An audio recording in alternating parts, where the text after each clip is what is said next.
সেই পৌষ সংক্রান্তির পর আজ আবার সিদ্ধ পিঠে হলো।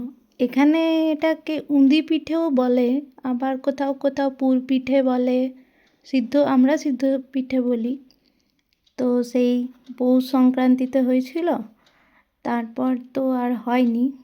তারপরে একটু চাল গুঁড়ি, একটু নারকেলের পুর, মানে নারকেলের যেটা নারকেলকে কুড়িয়ে গুড় দিয়ে যেটাকে বানায়, কি বলে ওটাকে, আমরা তো নারকেলের পুরই বলি। তো সেই নারকেলের পুর সব রাখা ছিল। হবে হবে, কাল হবে, পরশু হবে করে হচ্ছিল না, আজকে সেটা হলো।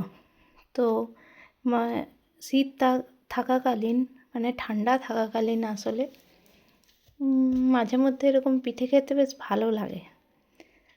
তার উপর যদি আবার এটা সিদ্ধ পিঠে হয়। আপনাদের কোনটা ভালো লাগে, সিদ্ধ পিঠে না পাটিসাপটা না গুড় পিঠে? আমার তো সব রকমই পিঠে ভালো লাগে।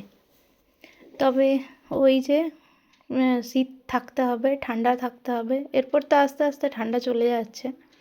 তো ঠান্ডা থাকাকালীন যতদিন ঠান্ডাটা আছে একটু হলেও বেশ ভালোই হয় মাঝে মাঝে পিঠে হলে, কি বলুন?